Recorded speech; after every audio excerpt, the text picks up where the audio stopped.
Limiter le réchauffement de la planète à 2 degrés, voire 1,5 degré, est un défi planétaire pour protéger les populations et préserver nos écosystèmes. Limiter le réchauffement est aussi essentiel pour préserver le cœur même de notre machine climatique, l'océan. Il est le maître de la régulation du climat.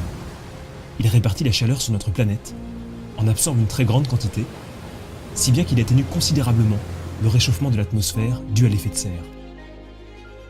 Il produit 50% de notre oxygène et stocke jusqu'à 30% du dioxyde de carbone que nous émettons.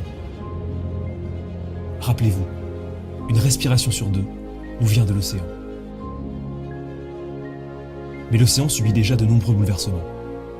Réchauffement, acidification, impact sur la biodiversité, érosion, élévation du niveau des mers, modification des courants marins.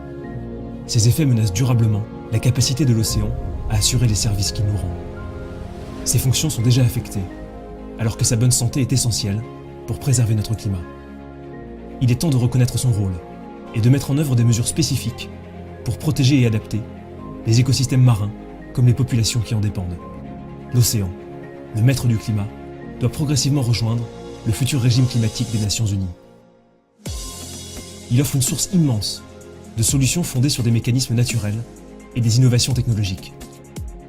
Pour atténuer les effets des émissions de gaz à effet de serre, reconnaître le rôle des écosystèmes marins et côtiers en tant que puits naturel de carbone, développer les énergies marines renouvelables, tout en préservant la biodiversité marine, réduire les émissions du transport maritime et développer des solutions innovantes pour adapter nos écosystèmes et protéger les populations qui en dépendent, considérer l'importance d'écosystèmes sains et fonctionnels face au changement climatique, accélérer la mise en place d'un réseau cohérent d'aires marines protégées, soutenir en priorité l'adaptation des régions les plus vulnérables, renforcer les capacités et le transfert de technologies pour mieux prévoir l'évolution des relations entre l'océan et le climat,